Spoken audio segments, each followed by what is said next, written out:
Hi, Josin's learners. Welcome back to Josin Translation YouTube channel. So, I am so happy that I meet you again to learn English. This is really interesting that every single video I'm trying to give you some sequences, okay, some lines to learn grammar step by step easily. And we have been through the content for a basic English, and now we are moving to the intermediate level. Dan kita akan melihat kembali pelajaran yang cukup penting karena ini mencakup hampir seluruh kalimat bahasa Inggris. Oke, dan pada video kali ini kita akan spesifik menjelaskan apa sih yang dimaksud dengan simple present tense tapi untuk level lanjutan. Sebelumnya perlu aku sampaikan bahwa level lanjutan dengan level sebelumnya hanya berbeda pada penggunaan konteksnya. Kalau pada level awal kita fokus untuk belajar menghafalkan rumus.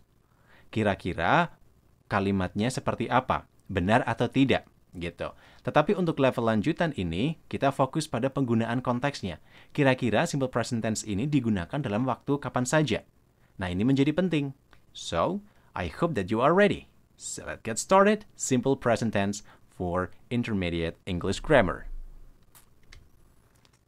In the first place, we need to know pengertian dan juga fungsi dari simple present tense.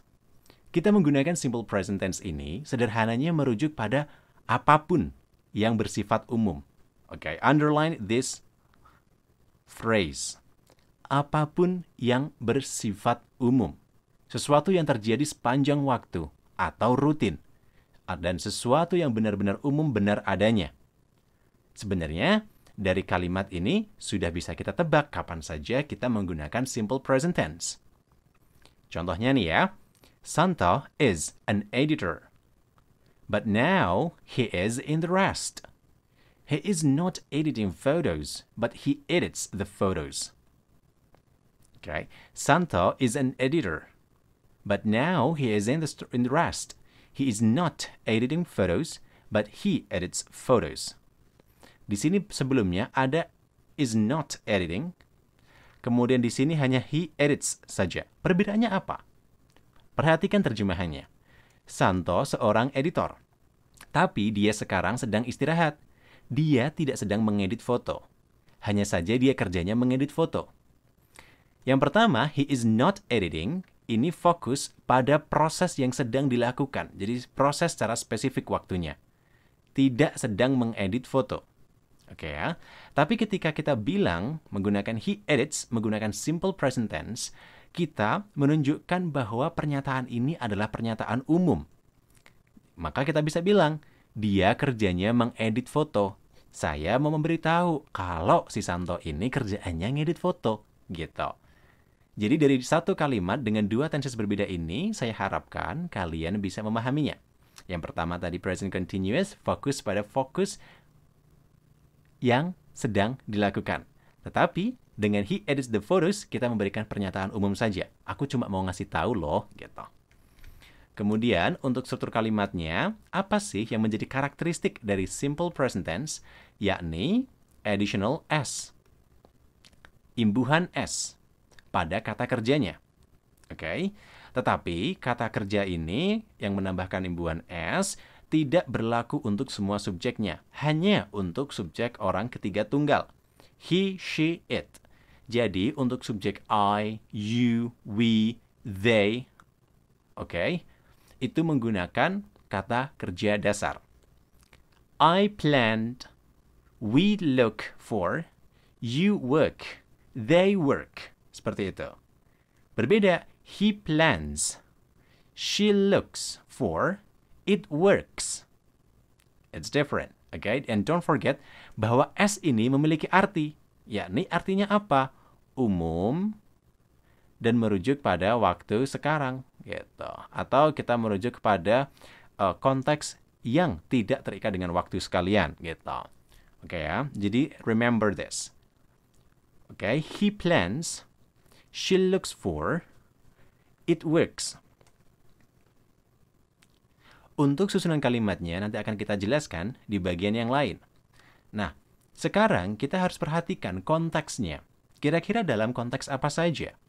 Yang pertama, ini merujuk pada apapun yang umum.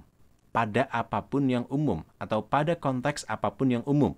Contohnya, you know, doctors heal people in hospitals.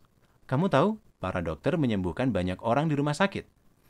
Oke, kenapa saya menggunakan present tense, simple present tense? Yakni, karena saya ingin memberitahukan fungsi umum atau pekerjaan umum dari seorang dokter adalah menyembuhkan orang-orang. So, I say, you know, doctors heal people in hospitals. Tapi kalau saya ganti, doctors are healing people in hospitals, artinya saya fokus bahwa pada saat tertentu, hari ini, atau saat ini, atau di dekat waktu ini, ada para dokter yang sedang menyembuhkan para pasien seperti itu. Maka konteksnya menjadi berbeda. Kemudian selanjutnya, kita juga bisakah untuk menyisipkan adverb of frequency, yakni often, usually, sometimes, rarely, gitu. Oke ya, dan kita biasanya letakkan ini sebelum kata kerjanya. I usually go away at weekends. Aku biasanya keluar di akhir pekan. Kemudian yang selanjutnya, ini juga menunjukkan statement atau pernyataan yang umum. Oke, kita tahu water is liquid. Air itu cair. Ya, kita tahu bahwa air itu cair gitu. Oke ya. And then the last one, the cafe opens at 8 in the morning. Cafe buka jam 8 pagi. Nah, ini merupakan general information. Oke ya. Jadi dari cafe itu sudah ada aturan bahwa mereka akan buka operasi jam 8 pagi. Terus kita mau memberitahu ke orang lain gitu loh. Oke, maka ini hanya sebagai pernyataan umum saja. Jadi, untuk merujuk pada pernyataan umum seperti ini, kita bisa lihat di sini, kita menggunakan apa? Simple present tense. Dan semoga kalian bisa memahami, melewati penerjemahan ini. Perhatikan konteksnya benar-benar. Yang kedua, ini merujuk pada rutinitas. This is really important. So, rutinitas itu adalah kebiasaan yang kita lakukan.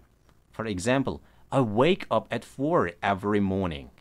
I wake up at 4 every morning. Aku bangun jam 4 setiap pagi.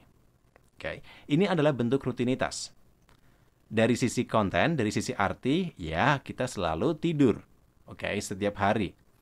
Lalu kemudian setelah tidur kita bangun. Maka ini menjadi rutinitas. Dan kita mau memberikan pernyataan bahwa kapan sih saya biasanya bangun gitu kan. Saya biasanya bangun jam 4 pagi. So, I wake up at 4 every morning. Gitu.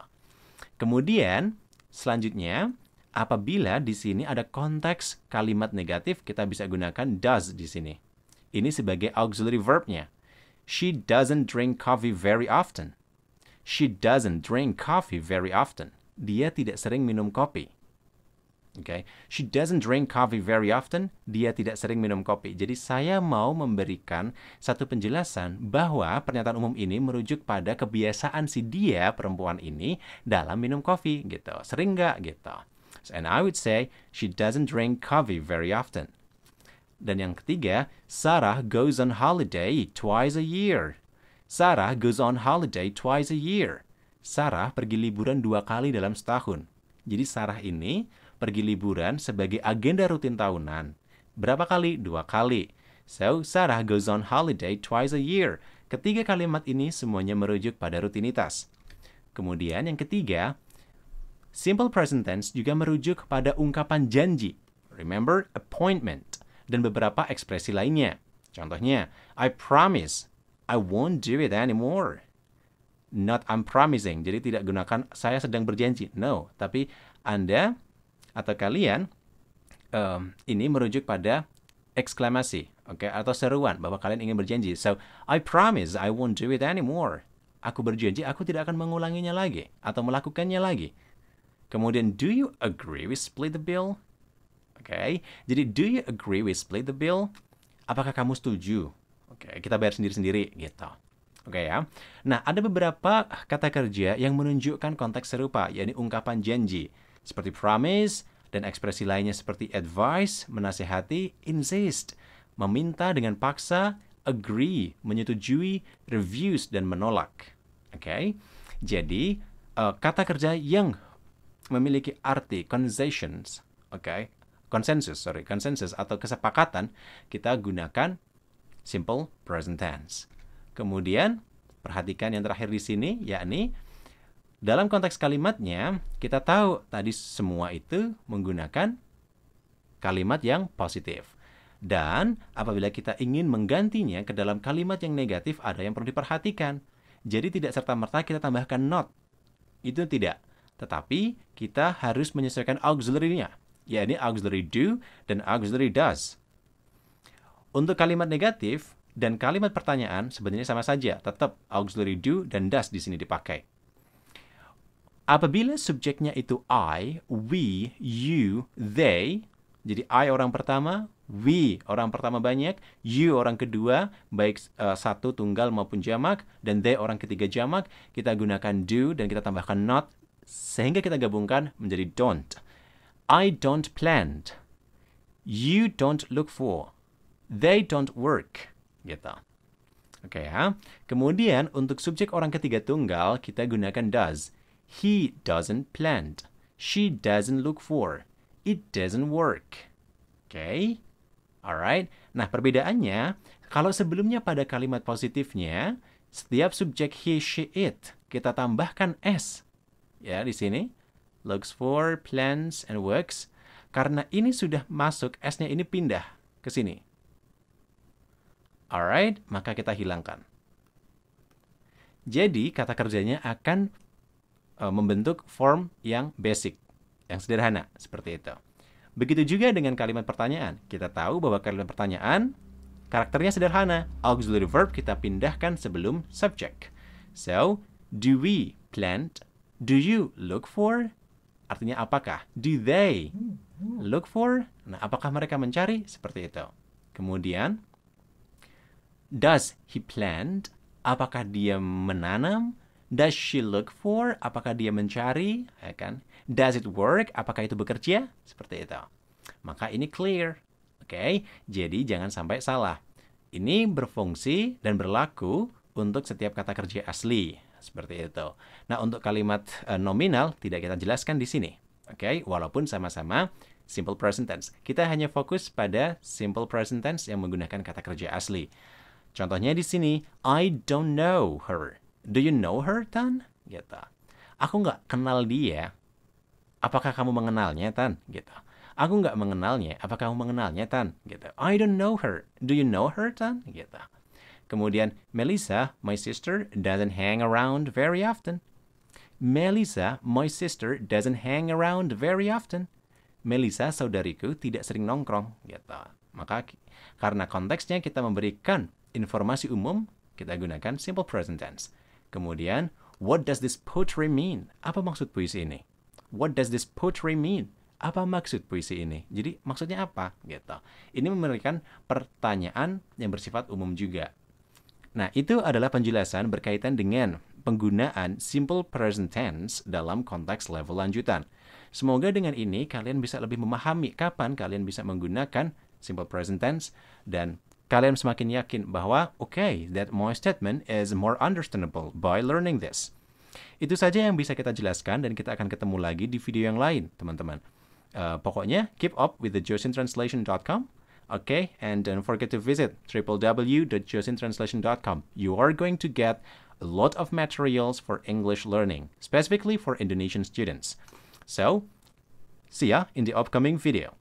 Bye-bye, international and social people. Bye then. Dadah.